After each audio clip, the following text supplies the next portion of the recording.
Well, hello everyone. I'm Jill Bloom, publisher of Roofing Contractor. I'm here today with Art Eisner and Rick D'Amato, editors of Roofing Contractor. And we are so honored to be spending some time with McKay Daniels, the Chief Operations Officer, and Reed Ribble, the CEO, both of NRCA. And again, you guys, thanks again. We really appreciate your time today to talk to you, ask you some questions about what's happening at NRCA and some updates and what do members need to be talking about and thinking about. And I'm going to turn it over to Art to kind of ask some of those great questions. Thanks, Jill, and thanks for everybody for joining us. Appreciate it. It's always an honor, obviously, Reed and McKay.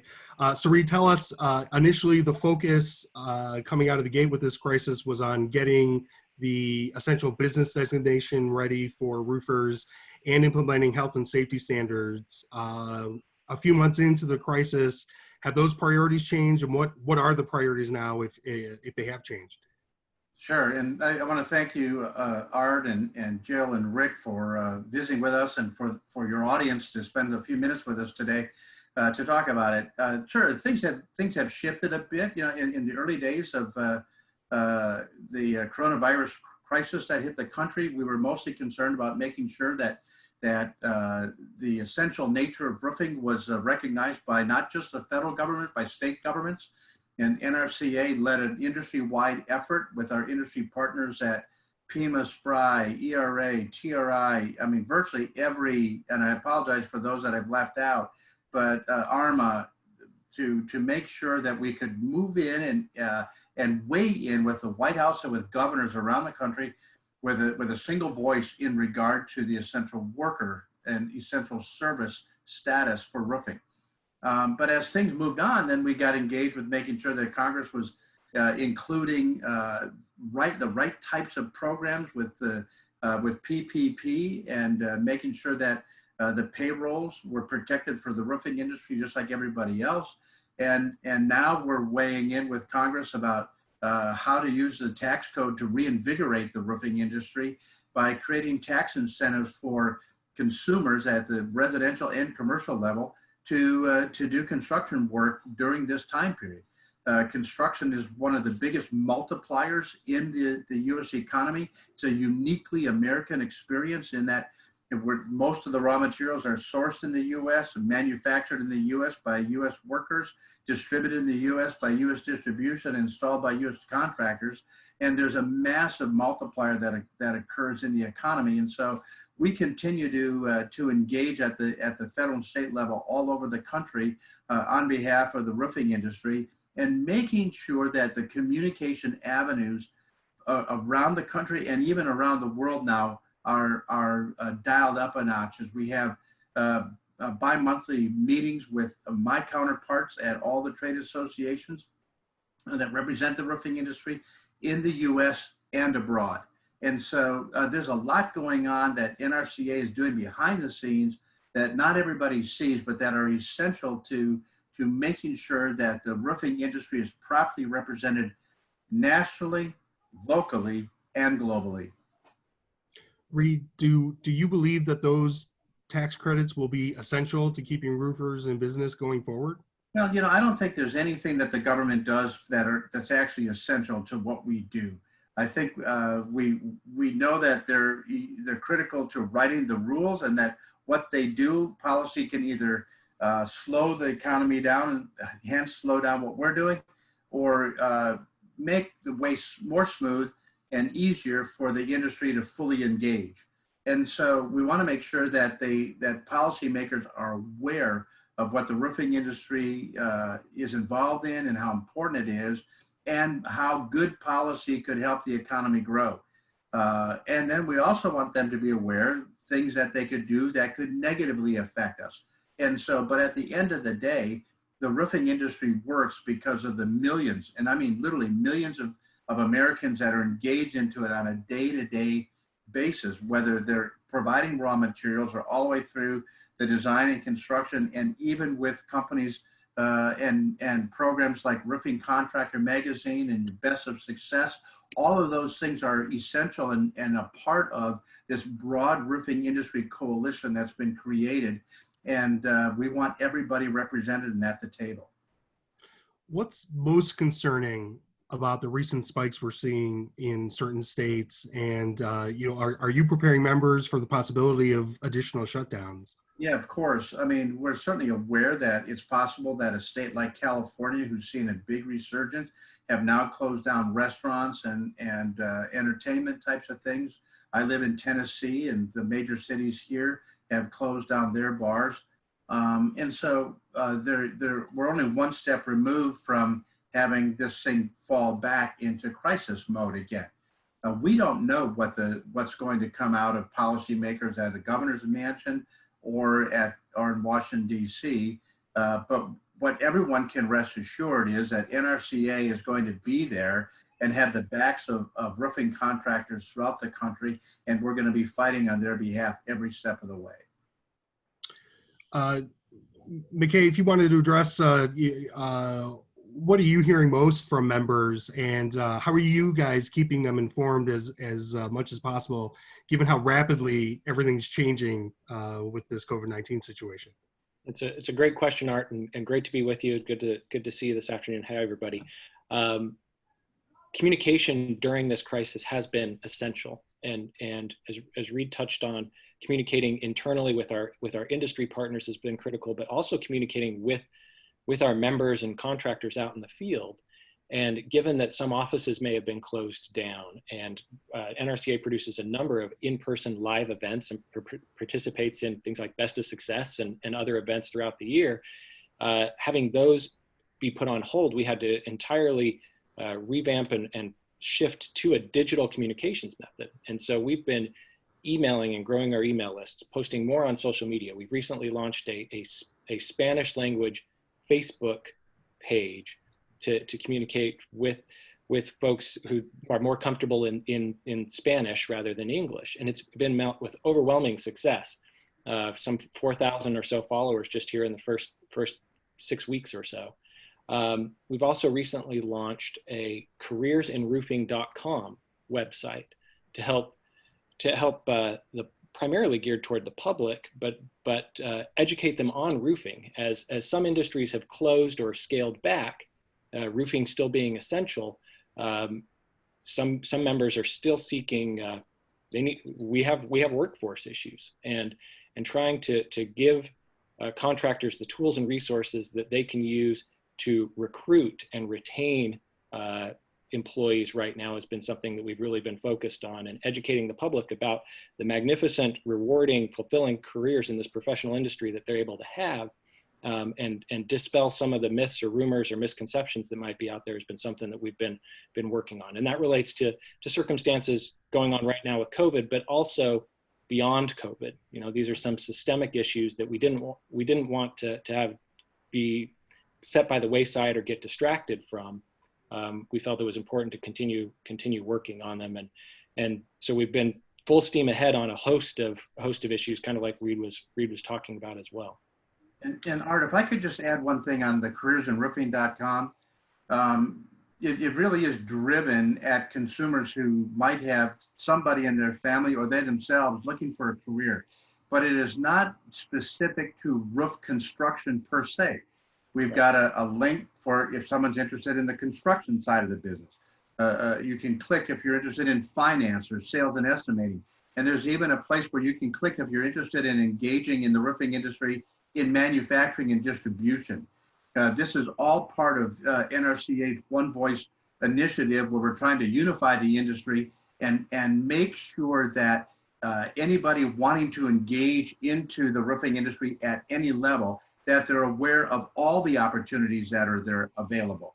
Now, obviously, we're a contractor first organization, and the first link you click on is for roofing contractors and for construction in particular, but it's not exclusive in that regard. It's for the whole industry.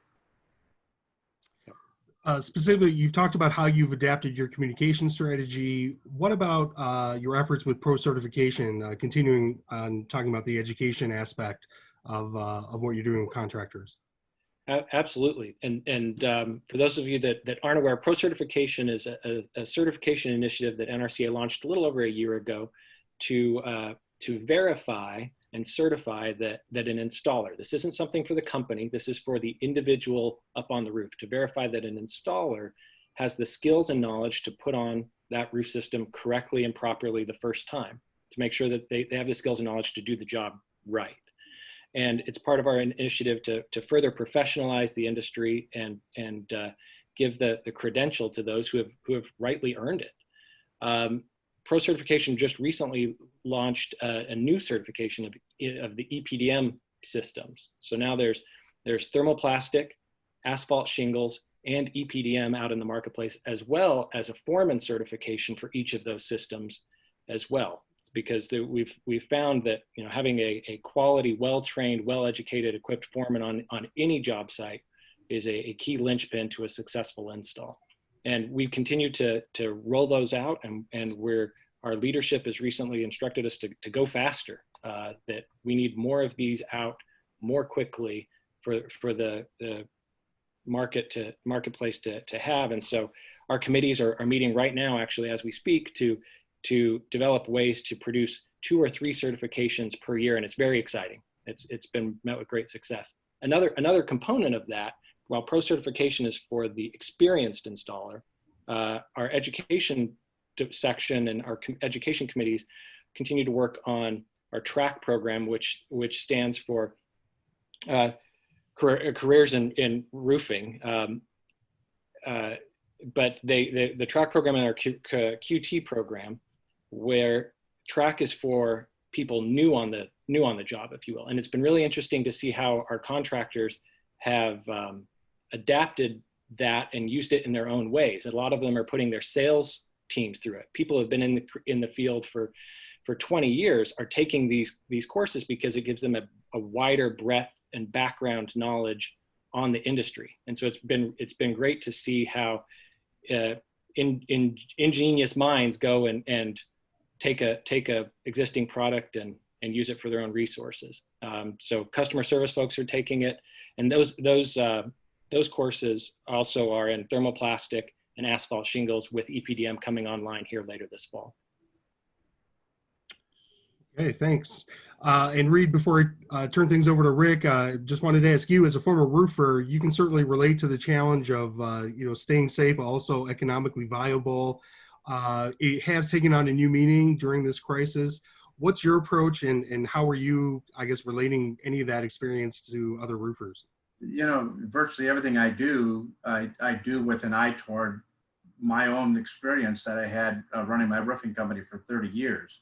And so any of the communications that we're putting out from NRCA is designed to make sure that our members and roofing contractors around the country are able to be economically feasible, so that they're sustainable in the economic environment that we're in, but that they are taking the best practices from shared opportunities that we're getting from other members and shared information from members related to safety. How do they sanitize tools and equipment? How many people should go to a job site in an individual vehicle? You know, rather than packing 6 people into a crew cab, you're better off just making sure you've got social distancing, having people get to the job sites with their own vehicles and working a bit apart from each other. And so we spend an inordinate amount of time with providing materials on our website at nrca.net with all kinds of practical tools that our members can use and roofing contractors can use around the country to meet the safety requirements that this new threat has brought to the country and to the industry. And we've got a lot of resources available and have spent a lot of time, all of it geared toward making sure that roofing worker or that roofing estimator or whoever's handling the materials is doing it with an eye toward keeping their customer and their colleagues safe. Huge. Okay, Rick, you got some questions? Take it away. Yes, thanks, Art, and thank you, Reed and McKay. I sincerely appreciate you being here with us today. I'm real proud to say that I've worked for organizations who are members of NRCA since I started in the roofing business, and it's always been an important part of my work. And I appreciate what NRCA does for the industry. So let me start with Reed. What's the biggest surprises as this crisis has evolved? Some of the biggest surprises for you. The biggest surprise for me is how long it's lasted. If we take a look at other countries, I think you can take a look at China for sure, but we never really know if what we're hearing from the Chinese is 100% accurate. But every country wants to kind of put their best face on things.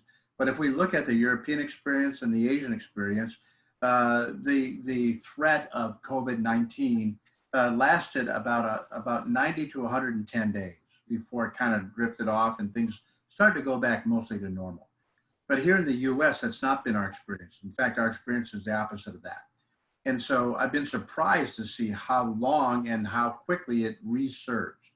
And so I think that that's not only the biggest surprise, but also the biggest threat to the US economy going forward. And so will other countries see the same type of resurgence? Are we now ahead of that curve in this regard? These are things that we don't know. And also, how will it play into the political environment going on in November with a major election coming on with 100% of the House of Representatives up for re-election, president up for re-election, a third of the Senate up for re-election?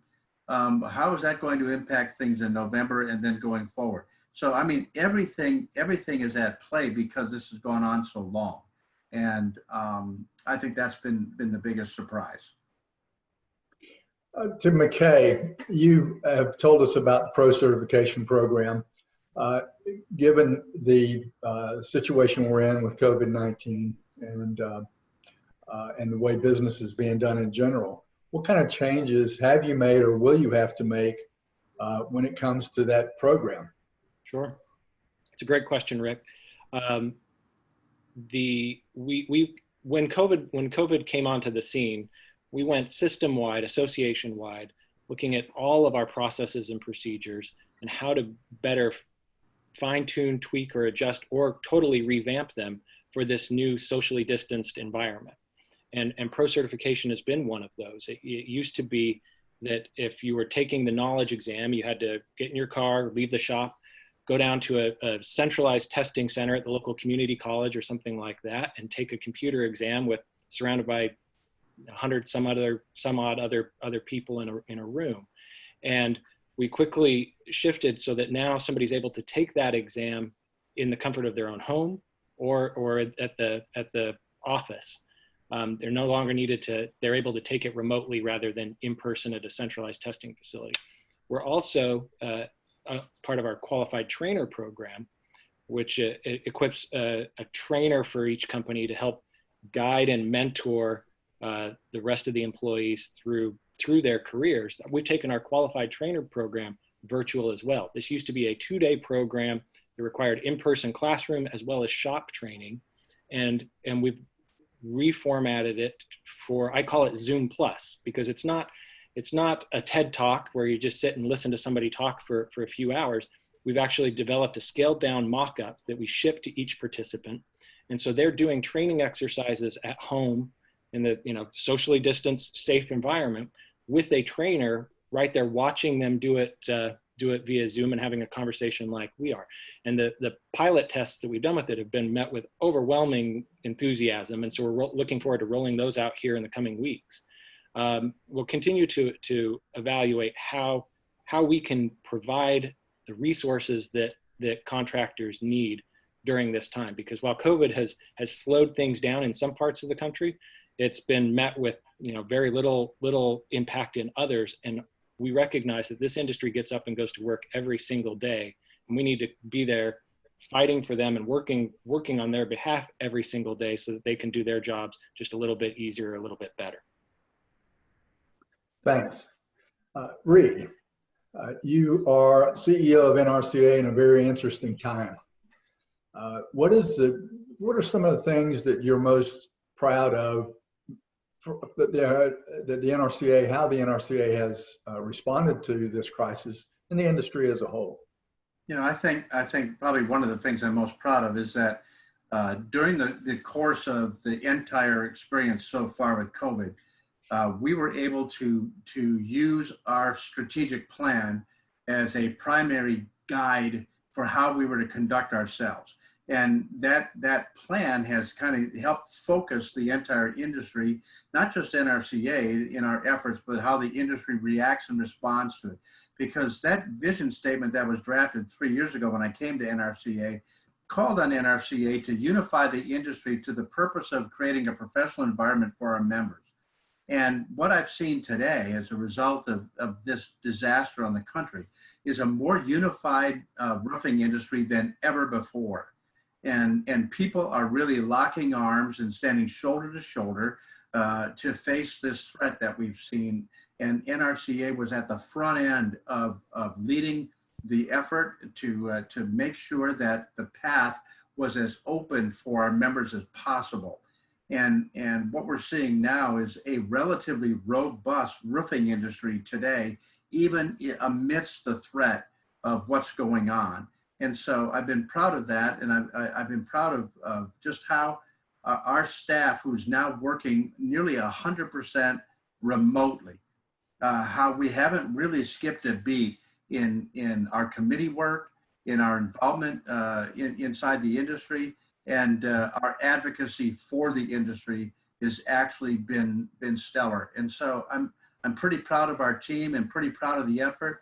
And if there's any message I want your audience to hear today, is that the strength of NRCA is a result of member engagement, and our members, and if you're not a member of NRCA, we invite you to join us, because your effort in partnership with us helps us do the types of things that we do to advocate for your business every single day. And so please come on board with us, and we want you to know that we want you to be part.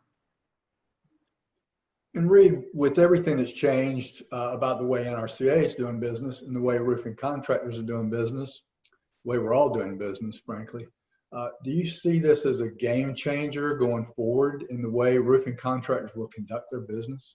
In some respects, sure. I think that the use of technology is going to expand. I think the idea of virtual estimating is going to expand.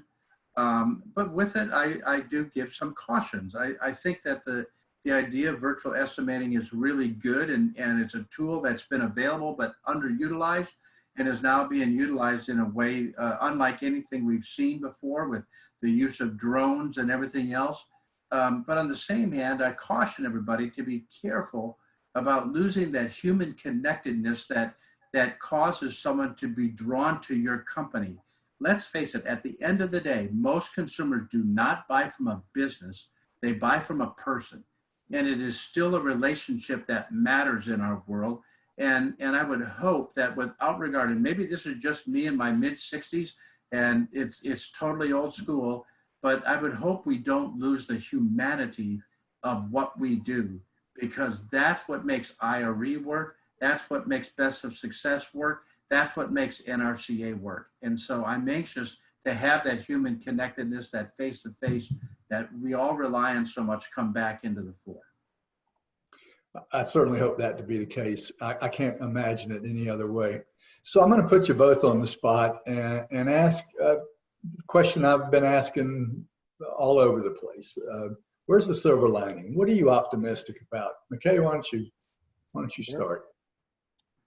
I don't even have to answer this question. You can go to NRCA's homepage and at nrca.net, and in the upper right-hand corner, there's a video. I hope everybody out there that you've seen it. If you haven't, it is worth the minute of your time to go and watch. It's called A Message of Hope, and it puts an exclamation mark on the answer to your question, Rick. And the silver lining is our people.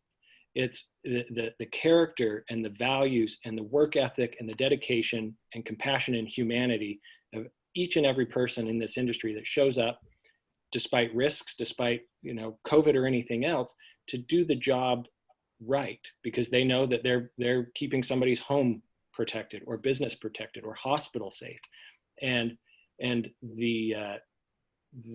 they show up day in and day out to ensure that the work gets done. And the silver lining for me has been seeing the resilience of the industry and its people, and knowing that no matter how long COVID lasts or what, socially distanced dynamic may be at play, that when we get on the other side of this, the industry and its people will be stronger and better than when we went in. Because as Reed just touched on, ultimately this is a people business, and we are only as strong as the people that are showing up each day to do the job. And having seen the character and fiber of those folks, I'm very optimistic that we're going to be all right. No matter, we may go through some cloudy times, but we're going to be all right. Super. Thanks, McKay. Reed? I talk with members every single day, Rick, and the stories of hope and optimism come through those conversations all the time. As I watch our committees work and the engagement that goes on, we recognize that economically it's been a bit of a tougher time for the United States and for our economy. But at the end of the day, the roofing industry continues to do what it's always done, and that is to respond to customer needs in the moment that need happens. And I'll guarantee you, if there's a hurricane that comes through and hits the United States this year, it'll be the roofing industry at the front cleaning that mess up. And no matter where you go in the country today, the roofing industry has stood with their customers just like they've always done. And McKay used the word resilient. I'll use a different phrase. It's the American spirit that we're seeing come through them loud and clear, like it always has, no matter what problem has faced the American people. They've always overcome it, and they will overcome this one. And in this case, the roofing industry has led the way and shown the American people that you can operate safely in spite of the circumstances.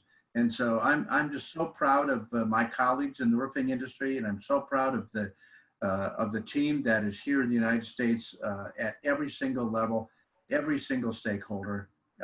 They've just put their shoulder to the task and have done it. And so I'm a glass half full kind of guy, and I think our cup is maybe full and running over right now. So I'm pretty pleased with where things are. To pick up on Reed's comment there real quick, Rick, Reed's been spearheading a new podcast that NRCA's put out, and it goes exactly to this point, and it's called the Reed Stories of an Extraordinary Industry, yes. Right? And every 2 weeks they go and do a 20-minute story about one of remarkable individuals or remarkable situations out there in the roofing industry that otherwise wouldn't get that brief spotlight shown on it. And it's if folks are feeling down or despondent or glass half empty, I'd encourage you to go and give a listen, and it'll remind you of that strength and that American spirit that is out there pulsing very, very strongly in this industry. It's second to none. Well, thanks, Reed and McKay. We really appreciate it. And Jill, I'm going to send it back to you. Yeah, thank you, Reed and McKay. I mean, we really appreciate your time. But hands down, I really appreciate the leadership, because it's when you talked about spirit and energy and all the things that are humanity that are happening in the roofing industry, it's no doubt because of the leadership that's coming right from you guys. And if there's anybody that's watching that is not a member of NRCA, Reed, I'd like to, so where do they go? How does somebody become a member? They need to do It's that. really simple. You just go to nrca.net and click join now. And, but it's not just a matter of joining. We want you to engage with us. We want you to be a part. The best way to get the most out of your membership is to participate with what we're doing. And we'll connect you with other professionals that you can get to meet right away. And but you just go right to nrca.net and you can join right on the homepage. Yeah, that's great. I know, Reed, you and I have talked about this a lot. There's so many services that save significant amount of dollars for contractors. So again, if there's anybody out there that's not a member, I've talked to so many contractors that have said, I cannot believe how this has changed my business. So please go to nrca.net, click join now. And of course, feel free to reach out to Reed or McKay or myself, Rick and Art. I mean, all of us can help you get involved. You can also go to roofingcontractor.com, click on the contact us page. And while you're there, make sure you sign up for our digital edition and our e-newsletter. So you're always up to date on all the great videos and interviews that we're putting together with these great gentlemen like Reed and McKay. And everyone, please stay safe and healthy. And we look forward to talking to you next time. Thanks again, you guys. Thanks, Jill. Thanks, everybody.